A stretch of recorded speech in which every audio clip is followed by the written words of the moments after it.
भगवान चैतन्य की आज्ञा से गौड़ देश में प्रचार करते हैं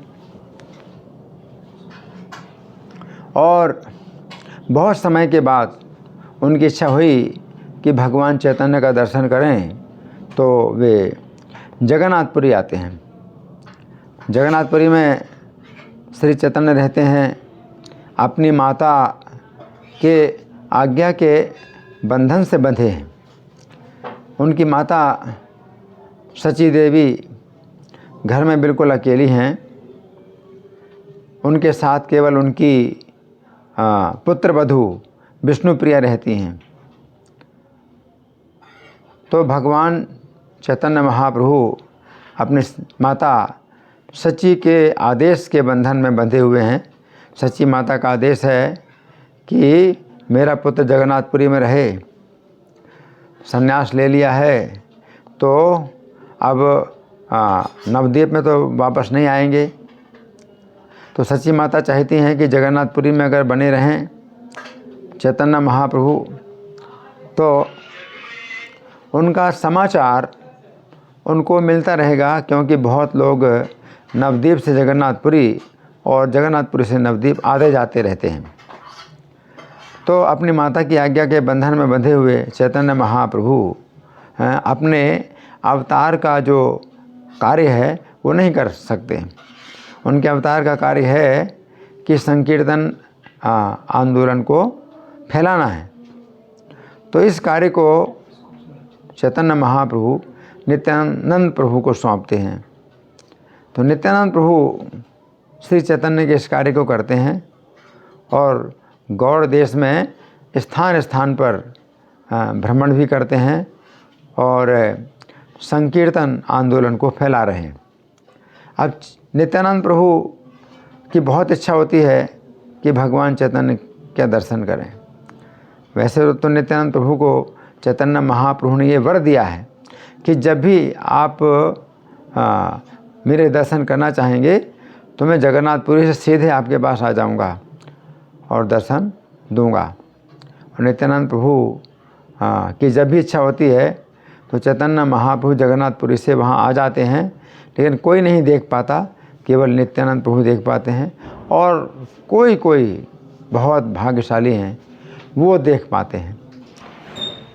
लेकिन अब नित्यानंद प्रभु प्रकट रूप में जगन्नाथपुरी आना चाहते हैं और प्रकट रूप में चैतन्य महाप्रभु से मिलना चाहते हैं।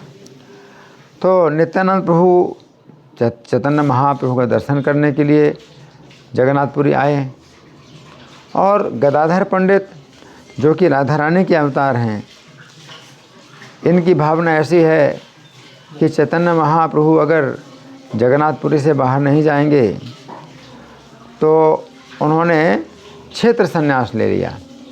गदाधर पंडित जगन्नाथपुरी से भी बाहर नहीं जाएंगे तो वो भी सन्यासी हैं। तो राधा रानी इस गौर लीला में पुरुष के रूप में अवतरित होती हैं। क्यों? क्योंकि श्री कृष्ण अगर चैतन्य महाप्रभु के रूप में सन्यासी होंगे तो स्त्रियों से मिलेंगे नहीं। तो राधा रानी और जितनी उनकी सखियां हैं, ये सभी स्त्रियां गौर लीला में पुरुष रूप में प्रकट हुई ताकि वे भगवान चैतन्य का सन्यासी के रूप में संग कर सकें। तो राधा रानी स्वयं गदाधर पंडित के रूप में श्री चैतन्य की संगति में रहने के लिए वे भी जगन्नाथपुरी में रहते हैं। और नित्यानंद प्रभु जब जगन्नाथपुरी आते हैं तो गदाधर जी से पहले मिलते हैं। और नित्यानंद और गदाधर की परस्परम जो आंतरिक प्रीति है उसे कहने की शक्ति केवल ईश्वर में ही है। यहाँ ग्रंथकार कह रहे हैं कि नित्यानंद और गदाधर की परस्पर में जो आंतरिक प्रीति है उसे कहने की शक्ति केवल ईश्वर में ही है। तो ये वृंदावन दास ठाकुर जो ग्रंथकार हैं वो ये बात बोल रहे हैं, नित्यानंद गदाधरे जे प्रीति अंतरे यह कही बारे शक्ति ईश्वरी से धरे। तो क्या कह रहे हैं कि नित्यानंद गदाधर में जो आंतरिक प्रीति है इससे कहने की शक्ति केवल ईश्वर में ही है। इसका मतलब क्या है? ये नित्यानंद प्रभु अगर त्रेता युग में देखा जाए तो लक्ष्मण हैं, और जो चैतन्य महाप्रभु हैं ये श्री राम हैं, और गदाधर पंडित हैं ये सीता है ना। तो सीता राम लक्ष्मण है ना। जब 14 साल का वनवास हुआ था तो सीता राम लक्ष्मण, इन तीनों ने एक साथ रह करके 14 साल का वनवास किया था, है ना। तो लक्ष्मण का जो है, जैसे राम श्री राम के प्रति जो दास्य भाव है, सेवा की भावना है, तो सीता महारानी भी जो है उनकी सेव्या हैं। सीता महारानी को जो है वे अपना जो है आराध्य देवी मानते हैं। और सीता जी की जो है श्री राम के प्रति जैसा प्रेम है, तो श्री राम के छोटे भाई लक्ष्मण से भी जो है सीता जी स्नेह करती हैं। तो सीता जी का स्नेह लक्ष्मण जी के साथ है, और लक्ष्मण जी की जो पूजा की भावना है वो सीता जी के प्रति है। तो ये जो संबंध है एक दूसरे से, तो ये केवल ईश्वर ही बता सकते हैं। इतना प्रगाढ़ है प्रेम है सीता जी का लक्ष्मण से, क्योंकि केंद्र में कौन है? श्री राम है। तो सीता श्री राम को केंद्र मान करके लक्ष्मण जी से स्नेह करती हैं, और लक्ष्मण जी श्री राम को केंद्र मान करके सीता जी से के प्रति आदर की बुद्धि रखते हैं, पूजा की बुद्धि रखते हैं। तो वही जो है अब लक्ष्मण जी नित्यानंद के रूप में हैं, और जो सीता जी हैं वो गदाधर पंडित के रूप में हैं, है ना। तो यहाँ बताया गया है कि परस्पर में जो आंतरिक प्रीति है उसे कहने की शक्ति केवल ईश्वर में ही है। गदाधर जी के भवन में मोहन गोपीनाथ साक्षात नंद कुमार ही थे। अब क्या बता रहे हैं? गदाधर जी जहाँ पर रहते हैं वो इस समय टोटा गोपीनाथ कहे जाते हैं। तो वो जो मंदिर है गदाधर पंडित वहीं पर रहते थे। गदाधर पंडित की वहाँ पर कुटिया थी, अभी तो जो है पक्का मंदिर बना हुआ है। तो गदाधर जी की वहाँ पर कुटिया थी, और गदाधर जी का विशेष कार्य था कि श्रीमद् भागवत का वो पाठ करते थे, और चैतन्य महाप्रभु गदाधर के कुटिया में आकर के श्रीमद् भागवत सुना करते थे। तो चैतन्य महाप्रभु का बड़ा पक्का नियम था कि गदाधर पंडित से श्रीमद् भागवत सुना करते थे। और यहाँ बताया गया गदाधर जी के भवन में मोहन गोपीनाथ साक्षात नंद कुमार ही थे। तो ये गोपीनाथ, अभी तो उनको टोटा गोपीनाथ कहा जाता है, लेकिन वैसे गोपीनाथ। तो गोपीनाथ भगवान चैतन्य ने गदाधर जी को दिया था। कैसे दिया था कि गदाधर पंडित जहाँ उनकी कुटिया थी, तो उसके सामने ही एक पर्वत है जिसे कहते हैं चटक पर्वत। तो चटक पर्वत जो है बहुत दिव्य और बहुत सुंदर जगन्नाथपुरी का चूँकि एक स्थान है, तो स्वाभाविक रूप से बहुत सुंदर आकर्षक है। तो एक बार भगवान चैतन्य जब गदाधर पंडित की कुटिया में आए और चटक पर्वत को देखा, तो अचानक उनके अंदर गोवर्धन की भावना हुई कि जैसे गोवर्धन, ये साक्षात गोवर्धन है। और प्रेम के आवेश में वो जो है गोवर्धन के ऊपर चढ़ने लगे, और अचानक उन्होंने एक स्थान में उस चटक पर्वत की मिट्टी को हटाया, जो वहाँ पर थी, बालू का कहें, मिट्टी कहें, उसको हटाया, और उसके अंदर ही गोपीनाथ अर्चा विग्रह की प्राप्ति हुई। तो गोपीनाथ अर्चा विग्रह की जो प्राप्ति हुई भगवान चैतन्य को चटक पर्वत के अंदर से, तो उन्होंने अपने हाथ में उनको लिया और सेवा करने के लिए गदाधर पंडित को दिया। तो अब ये साक्षात नंद कुमार हैं, तो भगवान चैतन्य ने स्वयं इनको निकाला चटक पर्वत के अंदर से, और फिर अपने हाथ में ले करके गदाधर पंडित के हाथ में दिया। तो फिर इसमें क्या आश्चर्य है? इसमें फिर कहाँ ऐसा संदेह उठता है कि ये साक्षात कृष्ण नहीं है? तो साक्षात नंद कुमार थे।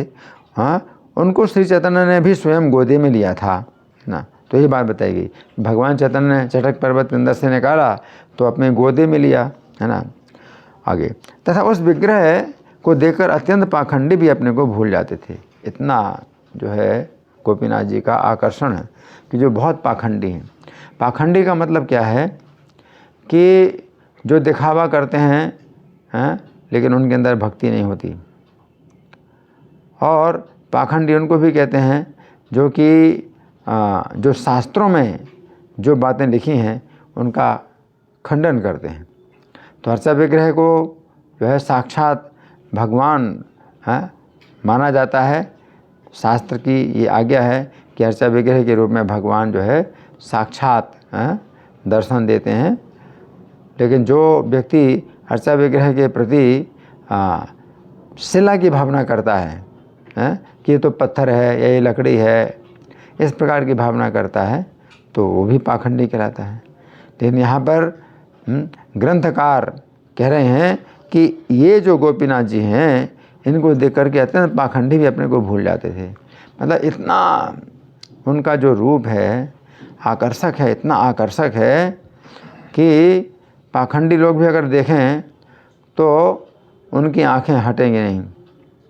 क्योंकि जो गोपीनाथ हैं वहाँ टोटा गोपीनाथ हैं उस स्थान में, तो उनका जो चेहरा है वो इतना आकर्षक है कि लगते हैं कि वो बोलेंगे, है ना, वो बोल रहे हैं, बात कर रहे हैं, है ना। और इस समय तो क्या है कि गदाधर पंडित के भक्ति से वे खड़े से बैठे हुए हैं, बैठे हैं जैसे कि आप बैठते हैं पालथी मार करके, हैं तो दोनों घुटनों को मोड़ करके आप जैसे बैठते हैं उसी प्रकार से बैठ गए, है ना। तो कोई भी अर्चा विग्रह श्री कृष्ण का बैठे हुए नहीं बना है, जितने भी अर्चा विग्रह हैं वो सब खड़े होते हैं श्री कृष्ण के। लेकिन ये साक्षात भगवान जो है गदाधर पंडित के सेवा पाने के लिए खड़े से बैठ गए। क्योंकि जब ये गोपीनाथ जी की सेवा करते थे गदाधर, तो भगवान चैतन्य जब अंतर्धान हो गए, अपनी नित्य लीला में प्रवेश कर गए, तो गदाधर पंडित उनके विरह में बहुत जल्दी वृद्ध हो गए। 48 वर्ष की अवस्था थी श्री चैतन्य की जब वो अपने परम धाम में लौट गए। गदाधर पंडित कुछ दिन छोटे थे, तो उसी अवस्था के गदाधर पंडित भी थे। लेकिन चैतन्य के विरह में वे जो है वृद्ध हो गए और उनका शरीर झुक गया।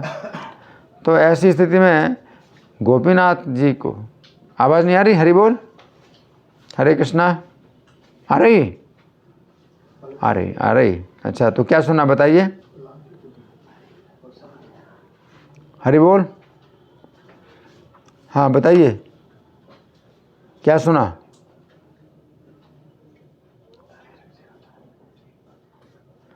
नहीं तो कुछ सुना कि नहीं सुना? जो मैंने अभी तक बताया उसको सुना कि नहीं सुना? नहीं, अभी जो मैं कह रहा हूँ आवाज़ आ रही है मेरी, जो मैंने कहा? हाँ, तो मैं पूछ रहा हूँ आपने अभी तक सुना कुछ कि नहीं सुना जो अभी तक मैंने बताया है? सुना? अच्छा, तो बताइए क्या सुना अभी हाल में मैंने क्या बोला?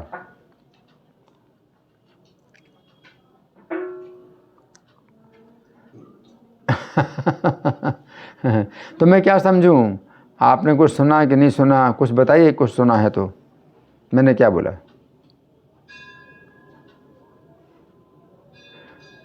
माइक का इशू है तो पहले से बताना चाहिए। अब आपने कुछ सुना ही नहीं है, अब मैं पूछ रहा हूँ। हाँ, फोन पे कर दिया करें, फोन जो है छोटा।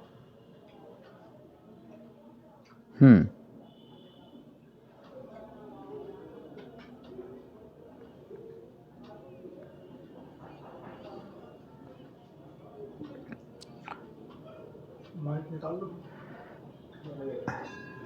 अच्छा, उसके बाद मैंने ये बताया कि श्री चैतन्य जो है अपनी नित्य लीला में प्रवेश कर गए 48 साल की उम्र में, ये बताया था। सुनाई पड़ रहा है? ये बताया था। 48 साल की उम्र में भगवान श्री चैतन्य अपने नित्य लीला में प्रवेश कर गए, ठीक है। हाँ, और गदाधर पंडित भी उन्हीं की ही आयु में थोड़े से छोटे थे, तो ज़्यादा अंतर नहीं था, डेढ़ महीने का अंतर है। गदाधर पंडित तो उनकी आयु भी 48 साल की ही थी। सुना ये,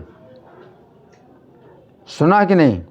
हाँ, तो हाँ हाँ बोलते रहिए, जी बोलते रहिए, ताकि नहीं तो मैं बोलता रहूँगा, कुछ पता चले कि कोई सुन ही नहीं रहा। जी बोलते रहिए, हाँ बोलते रहिए, कुछ ना कुछ बोलते रहिए, ठीक है। हाँ, तो कम से कम एक व्यक्ति बोले तो मैं समझूंगा कि हाँ सुन रहे हैं। ऋत्विक आप बोलेंगे हाँ जी, या कौन बोलेगा? आप बोलेंगे, ठीक है, तो आप बोलिए, है ना। तो मैंने ये बताया कि गदाधर पंडित की आयु भी 48 साल की थी और चैतन्य महाप्रभु नित्य लीला में प्रवेश कर गए तो गदाधर पंडित बड़ी जल्दी वृद्ध हो गए। सुना? हाँ, तो वृद्ध हो गए, और वृद्ध हो गए तो कमर झुक गई। हैं, वृद्धावस्था में क्या होता है, कमर झुक जाती है ना, कमर झुक गई। तो गोपीनाथ जी चूँकि खड़े थे तो उनको माला पहनाने में अब दिक्कत होने लगी, क्योंकि हाँ उनका शरीर झुक गया था।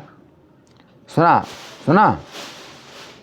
हाँ, तो ऐसे में क्या हुआ कि गोपीनाथ जी गदाधर अपने भक्त की सेवा जो है देख कर के बड़े जो है वो सहन नहीं कर पाए अपने गदाधर पंडित के कष्ट को, तो गोपीनाथ जी खड़े से बैठ गए, है ना।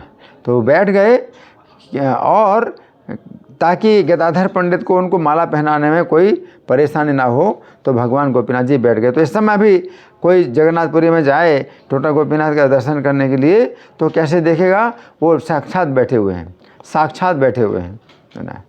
तो उनका दर्शन बहुत दिव्य है, बहुत दिव्य है, मतलब इतना दिव्य है कि जैसे मैं आपको देखता हूँ तो उस तरह से जो है वो मतलब बिल्कुल ऐसे हैं साक्षात, जैसे कि बैठे हुए हैं और देख रहे हैं, आपको देख रहे हैं। तो इतना जो है उनका आकर्षण है। तो यहाँ पर बताया गया है कि गदाधर पंडित गोपीनाथ जी की सेवा करते थे और मुरलीधर के मुख व अंग की भंगिमा को देखकर नित्यानंद जी आनंद अश्रुओं की सीमा नहीं रही। नित्यानंद जी जब आते हैं गदाधर पंडित के आश्रम में तो मुरलीधर का मुख देखा, यानी बंसी उनके मुख में बंसी धारण की हुई है, तो नित्यानंद के आनंद के अश्रुओं की सीमा नहीं रही है। इतने आनंद के आंसू बहाए गोपीनाथ जी का दर्शन करके नित्यानंद ने, कितने आनंद के आंसू बहाए कि कोई अंत ही नहीं है, इतना हुआ। देखिए श्री मुरली मुख अंगे रे भंगिमा, नित्यानंद आनंद अश्रु रे नाही सीमा। अब गदाधर को जब पता चला कि नित्यानंद का आगमन हुआ है तो श्रीमद् भागवत का पाठ छोड़ करके जल्दी से आ गए। तो गदाधर पंडित हैं देखो भागवत पाठ करते थे, है ना, तो पूरा समय भागवत पाठ करते रहते थे। और नित्यानंद प्रभु आए तो वो तो दर्शन कर रहे हैं इनका गोपीनाथ जी का, और गदाधर जी को जैसे पता चला कि नित्यानंद आ गए हैं तो भागवत पाठ छोड़ करके तुरंत आए, है ना। तो ये तरीका है कि श्रीमद् भागवत का पाठ भी अगर हो रहा हो या कोई कथा चल रही हो या प्रवचन चल रहा हो, है ना, लेकिन कोई बहुत सम्मानित व्यक्ति अगर आए कथा के बीच में और अगर कोई दूसरा नहीं है उनका स्वागत सत्कार करने के लिए, तो आपको स्वयं उस कथा को छोड़ करके आना चाहिए और उनका स्वागत सत्कार करना चाहिए, है ना। तो गदाधर जो है तुरंत ही श्री भागवत पाठ छोड़ करके शीघ्रता से आए। नित्यानंद विजय जानिया गदाधर, भागवत पाठ छाड़ी आइला सत्वर। अब दोनों ने एक दूसरे का मुख देखते ही परस्पर कंठ पकड़कर रोना शुरू कर दिया। गदाधर नित्यानंद दोनों एक दूसरे का मुंह देखते हैं और कंठ पकड़कर, कट गई, हरि बोल, आवाज़ कट गई। अब देखो जा रही आवाज़ आ रही, हरि बोल कम आ रही, क्या हो गया, अभी कुछ छेड़ा क्या? हरे कृष्ण, अभी आ रही आवाज़? अब मुझे आवाज़ नहीं आ रही। हाँ, हरे कृष्णा, अभी आवाज़ आ रही? अब आ रही हाँ मुझे अभी आ रही। अच्छा, तो ठीक है, तार निकाल दिया इन्होंने। हाँ, अच्छा, तो मैंने क्या बताया? मैं नित्यानंद गदाधर पंडित थे, वो साथ में मिले। नित्यानंद महाप्रभु जो कथा में गदाधर पंडित के घर पे हाँ, आया मुझे। नहीं फिर से बताइए। जी मुझे लगता है कि यही कथा के बीचों में वरिष्ठ वैष्णव आए, तो कथा जो है हमें रोक देनी चाहिए या छोड़ चला जाना चाहिए। हाँ, तो दोनों का मिलन हुआ। कौन कौन से दोनों हैं जो जिनका मिलन हुआ? नित्यानंद प्रभु और गदाधर पंडित। हाँ, नित्यानंद प्रभु गदाधर पंडित का मिलन हुआ और एक दूसरे का मुंह देख करके परस्पर कंठ पकड़कर रोने लगे। एक दूसरे का गला पकड़ करके रो रहे हैं। सुनाई दिया? हरि बोल। जी जी। हाँ, दोनों एक दूसरे का गला पकड़ करके रोने लगे।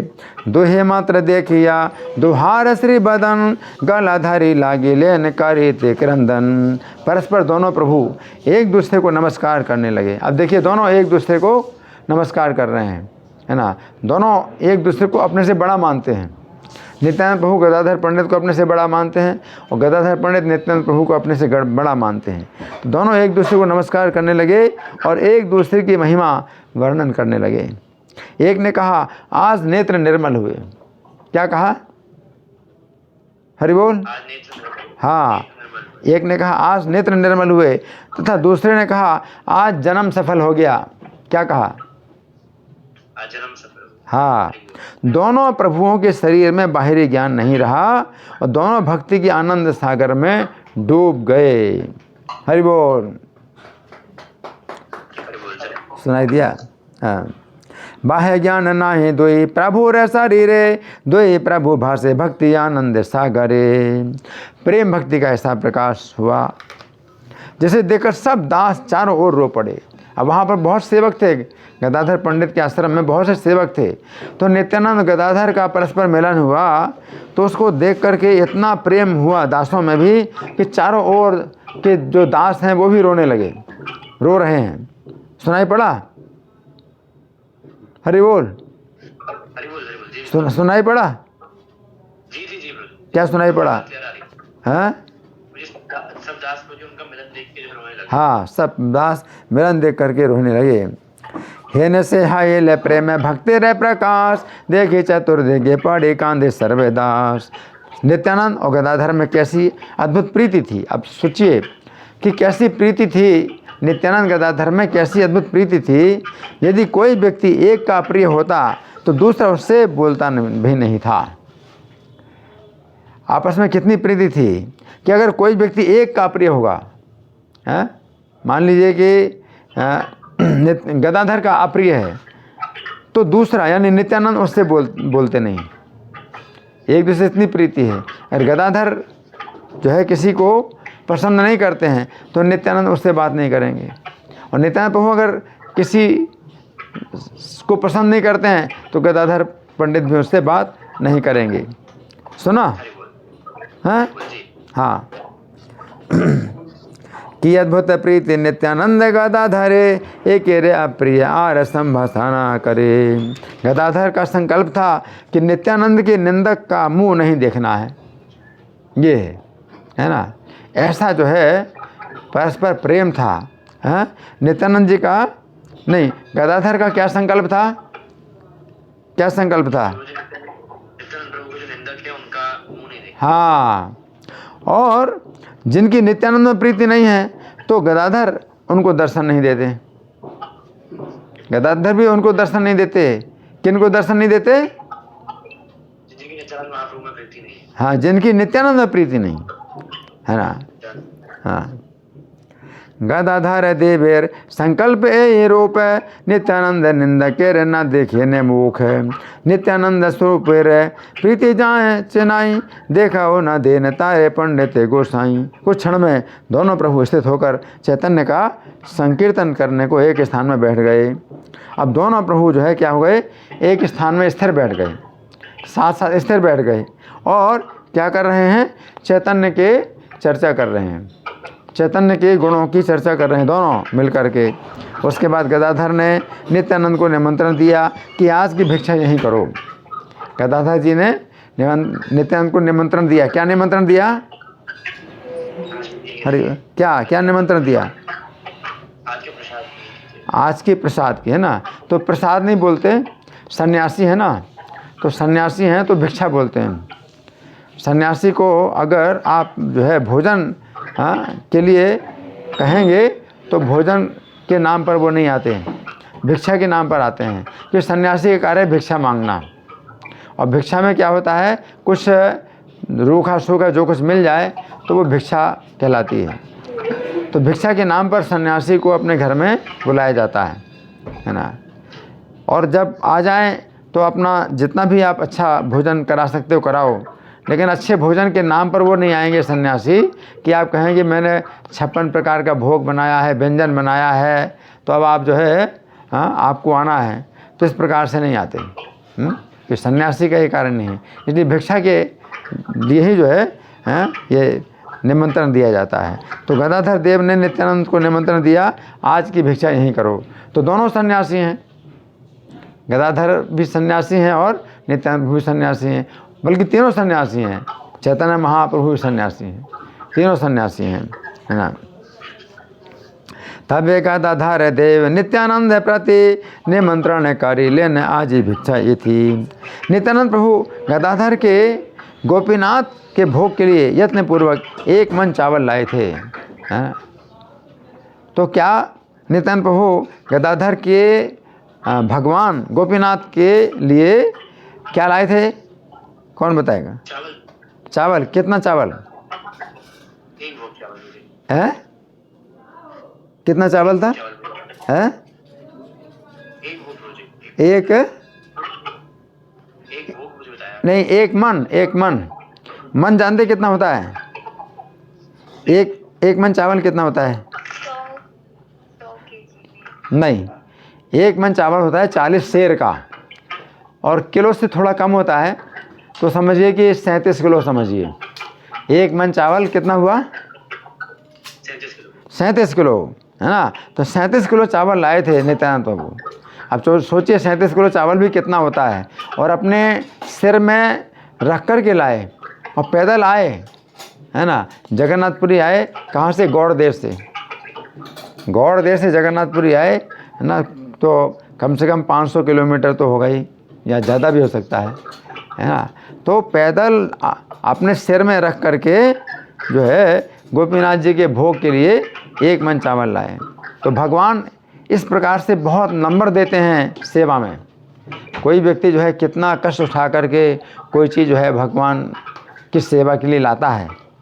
तो नित्यानंद प्रभु जो है किसी गाड़ी में नहीं आए थे, बैलगाड़ी में बैठ कर के नहीं आए थे, और बसें तो उस समय चलती ही नहीं थी, रेलगाड़ी चलती नहीं थी, तो पैदल ही आए थे और अपने सिर में 1 मन चावल रख कर के लाए थे गदा गोपीनाथ जी के भोग के लिए, है ना।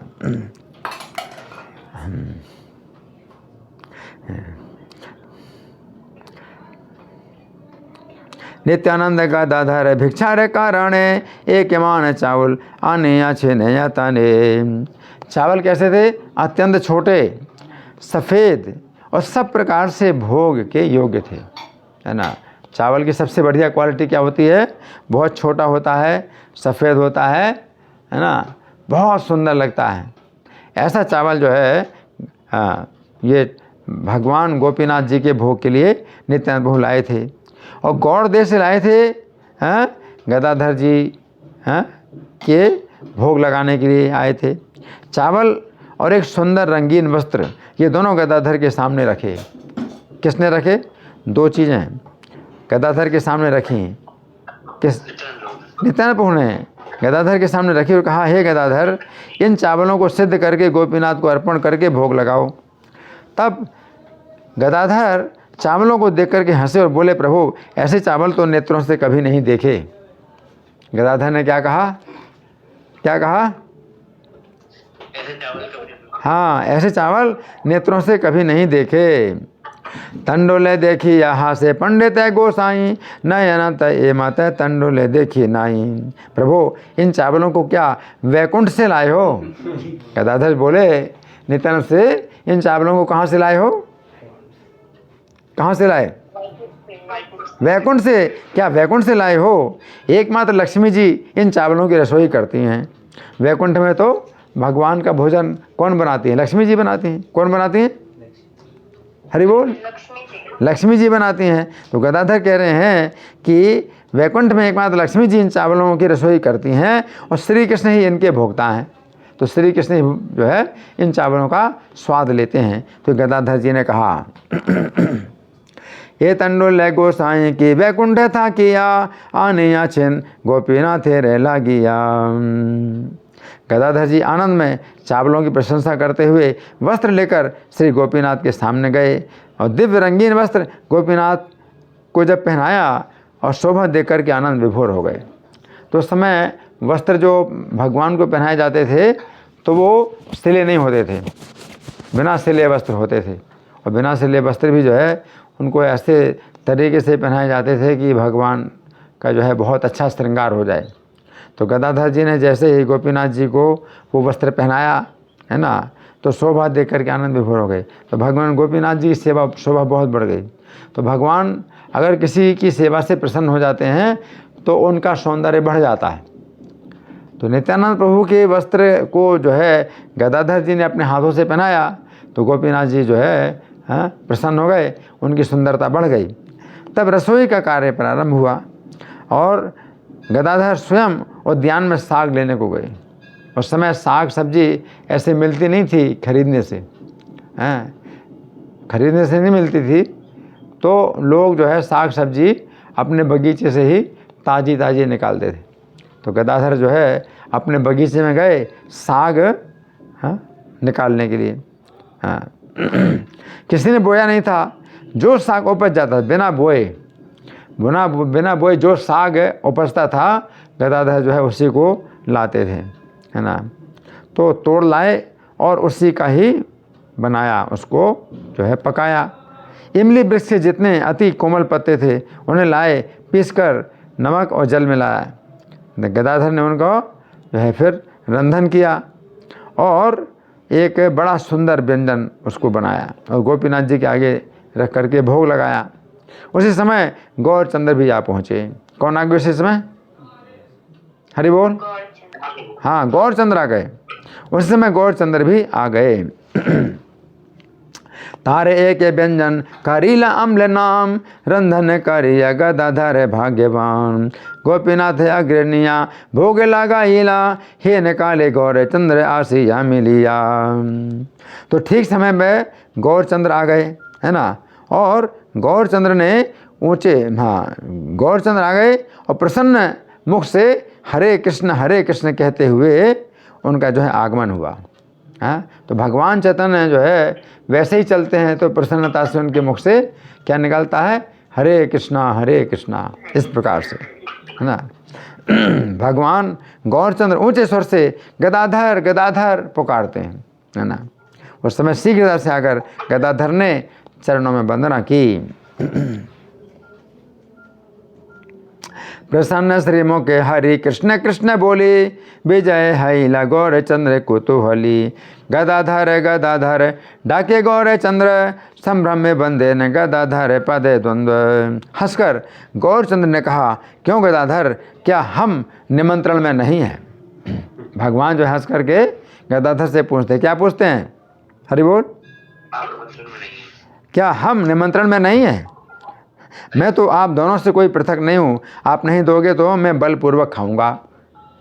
तो ये प्रेम के जो है ये प्रेम की बातें होती हैं। अगर नहीं दोगे तो मैं बलपूर्वक खाऊंगा, है ना। और जहाँ प्रेम नहीं होता है तो देने पर भी भगवान जो है उसको देखते नहीं, है ना। तो भगवान जो है प्रेम के भूखे हैं। तो गदाधर से कहते हैं अगर नहीं दोगे तो मैं बलपूर्वक खाऊंगा। हसिया बोले ने प्रभु के ने गदाधर, आमी की नहाई निमंत्रण रे भीतर। आमिता तुम्हारा दोई हैते भिन्न नाही, ना दिले हो तुम्हारा बलेते आमी खाई। नित्यानंद द्वारा लाया हुआ ये चावल है, गोपीनाथ का प्रसाद है और तुम्हारी रसोई है, इसलिए मैं किसी प्रकार छोड़ नहीं सकता। तो भगवान ने 3 कारण बताए कि ये जो भोजन है मैं छोड़ नहीं सकता। तो 3 कारण कौन कौन से हैं, कौन बताएगा? नित्यानंद द्वारा लाया हाँ और गोपीनाथ को चढ़ाया गया है। हाँ। और दूसरा क्या है? और तीसरा क्या है? अभी गदाधर पंडित ने उनको हाँ, गदाधर पंडित ने उसको जो है बनाया है, उसको तैयार किया, रसोई की है। तो ये 3 कारण से जो है चैतन्य महाप्रभु कहते हैं कि मैं छोड़ नहीं सकता। भगवान चैतन्य परम पवित्र है ना, भगवान परम पवित्र है, पवित्रम परमम भगवान। तो परम पवित्र जो है वो चीज़ जो है परम पवित्र होती है। परम पवित्र भाव से गदाधर पंडित ने बनाई है और परम पवित्र भाव से नित्यानंद प्रभु चावल लेके आए हैं, और भगवान गोपीनाथ ने जो भोजन किया है उसका वो परम पवित्र हो गया। तो 3 कारणों से ये परम पवित्र है। तो इसलिए चैतन्य महाप्रभु कहते हैं कि मैं इसको जो है छोड़ नहीं सकता, मेरा हिस्सा इसमें मैं अपना हिस्सा ज़रूर लेता हूँ, लूँगा।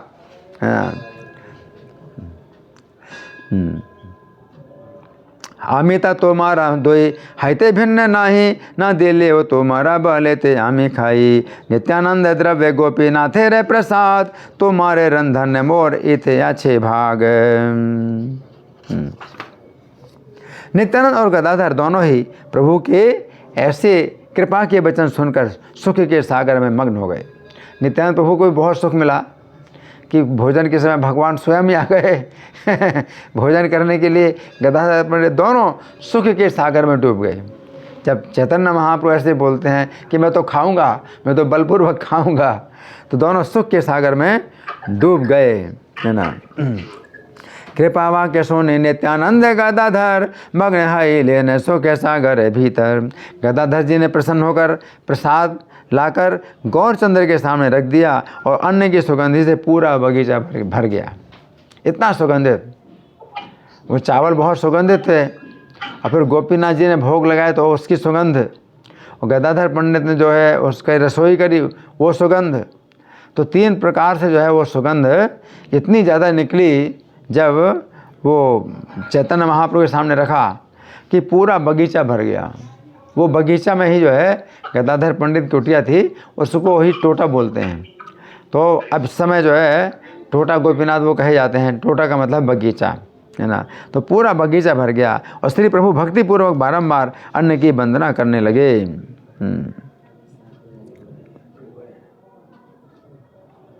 सर्व टोटा व्यापी लेके अन्य रे सुगंधे, भक्ति करी प्रभु पुनः पुनः अन्न वंदे। तो भगवान जो है चैतन्य महाप्रभु उस अन्न की वंदना कर रहे हैं, है ना।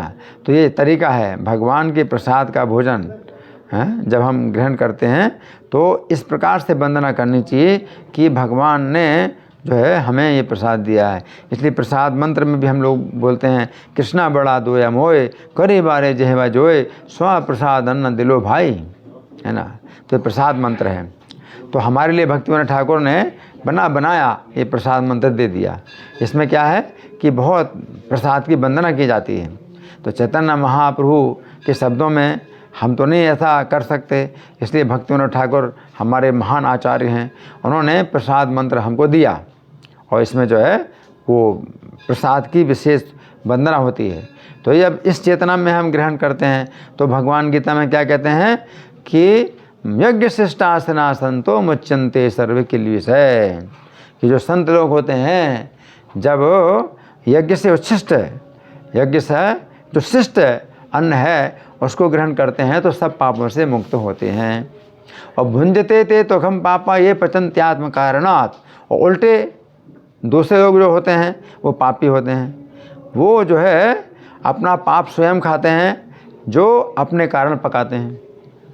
तो इसमें मतलब बिल्कुल उल्टा परिणाम है। तो चैतन्य महाप्रभु हमको शिक्षा देते हैं कि हम किस प्रकार से भगवान का प्रसाद का आदर करें, कि भगवान ने जो है अपनी कृपा से हमको दिया, है ना। तो जब कोई व्यक्ति भगवान की कृपा मान करके प्रसाद ग्रहण करता है तो वो उपभोक्ता कहलाता है। भगवान भोक्ता हैं, भगवान ने इसका स्वाद ले लिया और अब छोड़ दिया हमारे लिए, तो हम उपभोक्ता हैं और भगवान भोक्ता हैं। तो ये भावना जब होती है तो वो जो है हम सब पापों से छूटते हैं।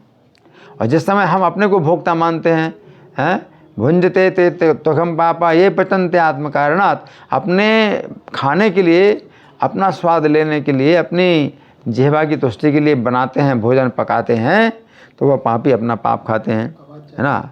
तो भगवान ने अन्न की बारंबार वंदना की। क्या किया भगवान ने, चैतन्य महाप्रभु ने क्या किया बताइए। अन्न की बारंबार वंदना। हाँ, अन्न की बार बार, स्वप्रसाद अन्न दे लो भाई, प्रसाद अन्न। श्री प्रभु ने कहा इस अन्न को 3 संभाग करके एक जगह बैठकर तीनों भोजन करेंगे। भगवान हम तीनों एक साथ भोजन करेंगे, तीनों सन्यासी हैं। पहले ऐसा नहीं था, जब राम लक्ष्मण सीता होते थे तो लक्ष्मण जी जो है मतलब श्री राम को भोजन कराते थे, उसके बाद फिर सीता जी ग्रहण करेंगे, उसके बाद लक्ष्मण जी ग्रहण करेंगे। लेकिन यहाँ पर अभी तीनों एक साथ भोजन कर रहे हैं, तीनों सन्यासी हैं, है ना। तो भगवान बोले कि हम तीनों एक साथ भोजन करेंगे।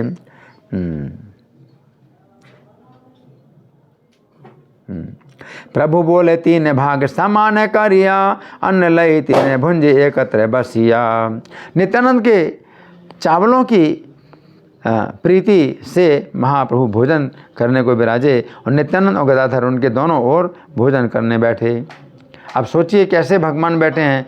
भगवान अगर बीच में बैठे हैं तो नित्यानंद गदाधर दोनों तरफ बैठे हैं। तो अब बताइए कि भगवान के दाहिनी तरफ कौन होंगे और बाईं तरफ कौन होंगे। अपनी सामान्य बुद्धि से आप बताइए। राधा रानी होंगी और दाईं तरफ श्री लक्ष्मण होंगे। हाँ, तो बाईं तरफ जो है गदाधर पंडित होंगे और दाईं तरफ नित्यानंद प्रभु होंगे, है ना। हाँ, तो महाप्रभु ने संतुष्ट होकर के, है ना, ये है नित्यानंद के विराज नित्यानंद। हाँ, महाप्रभु ने संतुष्ट होकर फिर से प्रशंसा की, इस प्रसाद अन्न की फिर से प्रशंसा की। प्रभु ने कहा इस अन्न की गंध से ही कृष्ण भक्ति होती है। भगवान क्या बोले, इस अन्न की गंध से ही कृष्ण भक्ति होती है ना। तो ये भोजन के पहले प्रशंसा कर रहे हैं, फिर भोजन के समय प्रशंसा कर रहे हैं। तो ये भी जो है एक तरीका होता है कि भोजन के समय भी प्रशंसा करें।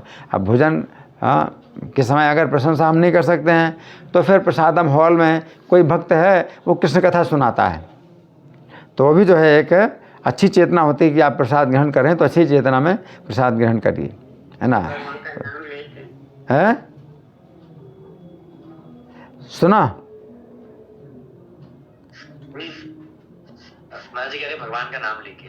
हाँ, भगवान का नाम लेके, और बीच बीच में अगर हम नहीं कर सकते, बोल नहीं सकते, तो कम से कम सुनना चाहिए। तो अपना कुछ रिकॉर्डिंग चला सकते हो, प्रसाद ग्रहण करते समय किसी प्रवचन की रिकॉर्डिंग भी चला सकते हो। कोई भक्त जो है आपको कथा सुनाए, कृष्ण कथा सुनाए, आप प्रसाद ग्रहण करें, तो ये भी तरीका होता है, ठीक है। तो फिर भगवान कहते हैं गदाधर तुम्हारी रंधन क्रिया कैसी है। भगवान अब गदाधर की प्रशंसा करते हैं, तुम्हारी रंधन क्रिया कैसी है, यानी रसोई। मैंने तो ऐसा साग कभी नहीं खाया। भगवान बोले मैंने तो ऐसा साग कभी नहीं खाया। अब भगवान अगर बोलते हैं तो इसमें कोई ऐसी बात नहीं। अगर हमेशा बोलते हैं कि मैंने ऐसा भोजन कभी नहीं खाया, तो आप इसका क्या उत्तर देंगे। अगर भगवान कहते हैं कभी भी आप भगवान खाते हैं भोजन भक्तों के द्वारा दिया हुआ, और भगवान कहते हैं कि ऐसा भोजन मैंने कभी नहीं खाया, तो इसको आप कैसे समझेंगे कि भगवान कहते हैं। इसका क्या उत्तर है। क्योंकि भगवान को जो है हमेशा नया लगता है। भगवान को भक्त का जो दिया हुआ होता है हमेशा नया लगता है ना।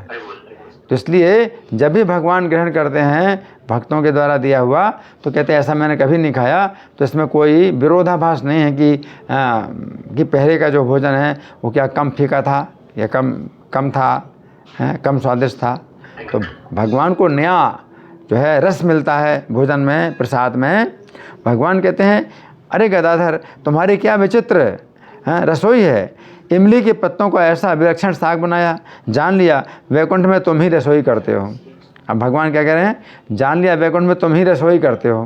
तो गदाधर को भगवान कह रहे हैं जान लिया वैकुंठ में तुम रहे। और वास्तव में तत्व से वो क्या है गदाधर, तब राधा रानी है। तो गोलोक धाम में श्री कृष्ण के लिए तो राधा रानी ही भोजन बनाती हैं। लेकिन यहाँ भगवान चैतन्य संकेत दे रहे हैं, है ना। जान लिया वैकुंठ में तुम ही रसोई करते हो, अब अपने को छिपाते क्यों हो। भगवान कहते हैं गदाधर पंडित से, आप अपने को छिपाते क्यों हो, है ना। इस प्रकार बड़े आनंद पूर्वक हास परिहास करते हुए तीनों ने प्रेम रस से भोजन किया। तो भगवान कहते हैं, गदाधर की तुम्हारे विचित्र रंधन, ते तलिपा तेरे कर ए मत व्यंजन, भुजी लांग वैकुंठे रंधन करे तुम्हें, तबे आरे आपा निरे लोक वकिनी। इन तीन जनों की प्रीति को ये तीनों ही जानते हैं। तो तीनों की परस्पर कैसी प्रीति है, एक साथ भोजन कर रहे हैं और बातें करते जा रहे हैं, एक दूसरे की प्रशंसा करते जा रहे हैं, है ना। श्री गौरचंद्र किसी से शीघ्र नहीं कहते। कुछ समय में तीनों प्रभु भोजन करके उठे। अब तीनों प्रभु क्या हुए, भोजन करके उठ गए। तब भक्तों ने महाप्रसाद की लूट मचाई। जितने दास थे, सेवक थे, तब क्या करते हैं, हाँ? सुना क्या किया, हाँ, महाप्रसाद की लूट मचाई। लूट मचाई, समझ रहे, लूट मचाई। तो ये भी एक जो है विधि है, ये भी एक विधि है, महाप्रसाद की लूट मचाई, है ना। जो तीनों हैं, चैतन्य, गदाधर और नित्यानंद, वो तो समान हिस्से करके अपना बड़े प्रेम से भोजन कर रहे हैं।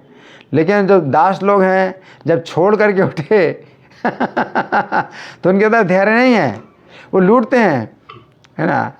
तो ये जो लूटना है, ये भी एक विधि है कि वो लूट रहे हैं, महाप्रसाद की लूट मचाई। एतेने जाना रे प्रीति, एतेने से जाने, गौरचंद्र झाट न कहे ने कारुस्थाने, कथो छाणे प्रभु सब करिया भोजन, चली रे ने पत्र लूट कैला भक्त गण। इस आनंदपूर्ण भोजन लीला का जो पाठ करेंगे और जो श्रवण करेंगे। अब देखिए, मैं पाठ कर रहा हूँ इस लीला का और आप लोग श्रवण कर रहे हैं।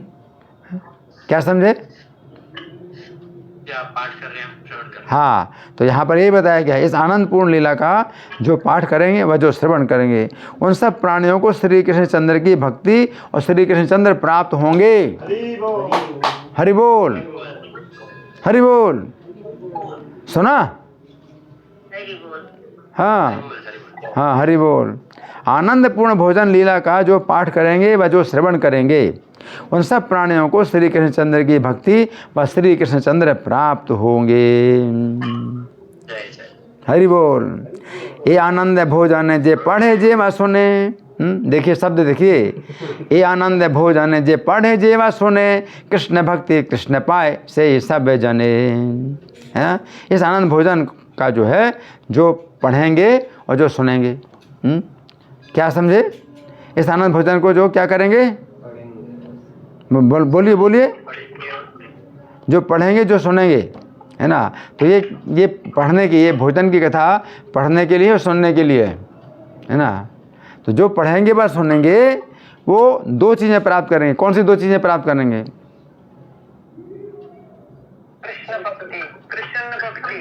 कृष्ण भक्ति एक हो गई, और दूसरी चीज़ क्या है, कृष्ण भक्ति तो एक चीज़ हो गई, दूसरी चीज़ क्या है, हैं? सुनो सुनो, ध्यान से सुनो। ये आनंद भोजन जे पढ़े जे व सुने, कृष्ण भक्ति कृष्ण पाए से ही सब जने। वो सभी जन कृष्ण भक्ति प्राप्त करेंगे और क्या प्राप्त करेंगे, कृष्ण को प्राप्त करेंगे। कृष्ण भक्ति प्राप्त करेंगे और कृष्ण को प्राप्त करेंगे, है ना। तो कृष्ण भक्ति से तो कृष्ण प्राप्त होते ही हैं, लेकिन फिर भी विशेष रूप से बताया गया कि कृष्ण भक्ति, ऐसी कृष्ण भक्ति जैसे कृष्ण प्राप्ति हो जाए। तो किसी की कृष्ण भक्ति ऐसी भी होती है कि कृष्ण की प्राप्ति नहीं होती है, वो कितने जन्म लग जाते हैं, आप समझे। भक्ति तो कर रहे हैं लेकिन कृष्ण की प्राप्ति नहीं हो रही, है ना। तो भक्ति में कुछ कमी होती है तो कृष्ण की प्राप्ति नहीं होती, है ना।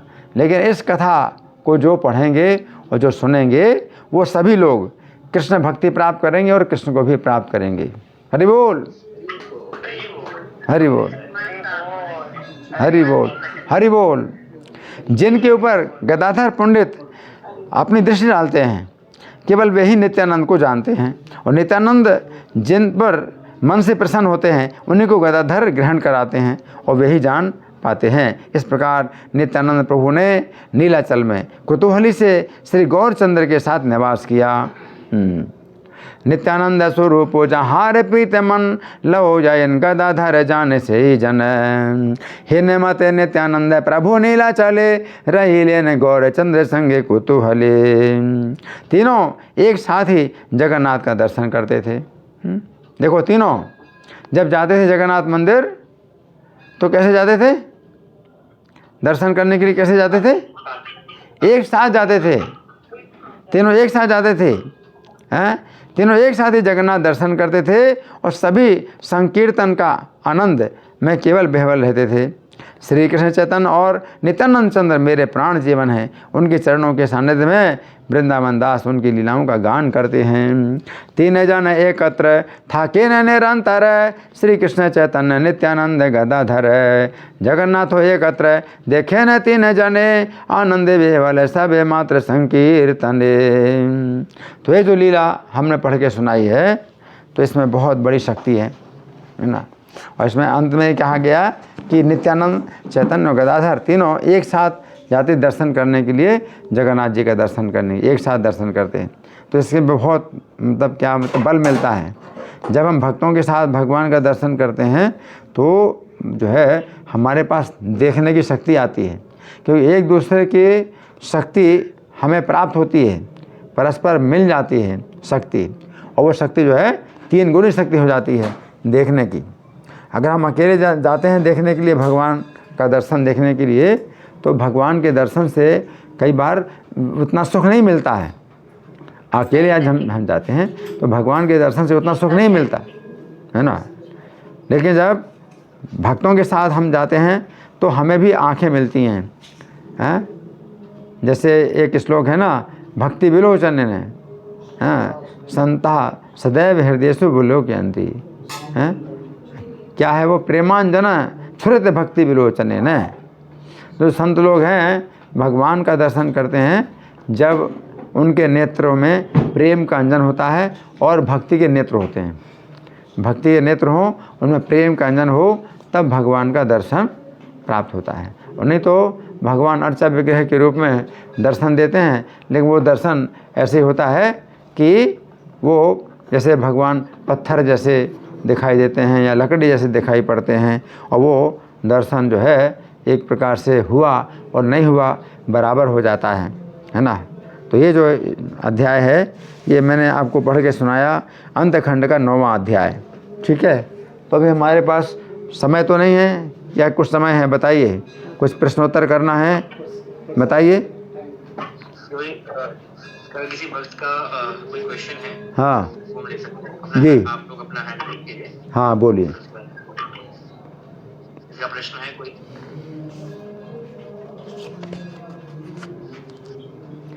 देखिए, एक बात मैं बताना चाहता हूँ, ऋत्विक प्रभु ने जो मेरा परिचय दिया, सुन रहे सब लोग? हरि बोल। जी। हाँ, जी। तो सुनिए, ऋत्विक प्रभु ने मेरे जो परिचय दिया उसमें थोड़ा अभी अंतर हो गया कि पहले मेरा नियम था कि मैं जहाँ भी जाता था तो ईस्ट ऑफ कैलाश वाले मंदिर में ही मंगल आरती करता था। लेकिन 2020 से इस नियम में परिवर्तन हो गया है और मैं कुछ दिनों की भगवान से छुट्टी लेकर के जाता हूँ, तो 4:30 की मंगल आरती ज़रूर करता हूँ, चाहे मैं ट्रेन में हूँ, चाहे प्लेन में हूँ, चाहे कहीं घर में हूँ या किसी मंदिर में हूँ, 4:30 की मंगल आरती ज़रूर करता हूँ। लेकिन अब कुछ दिनों की छुट्टी में लेकर के बाहर भी जाने लगा हूँ, तो ये परिवर्तन मेरे नियम का हो गया है। तो ये भी आपकी सूचना के लिए आवश्यक है। ठीक है, हरे कृष्ण। जय। हाँ ठीक है। किसी का प्रश्न है तो अपना प्रश्न पूछ सकते हैं। कोई प्रश्न नहीं है तो समाप्त करो। ठीक है। ठीक, हरे कृष्णा। तो प्रभु जी का धन्यवाद करते हैं एक बार दोबारा कि प्रभु जी ने अपना कीमती समय निकाला।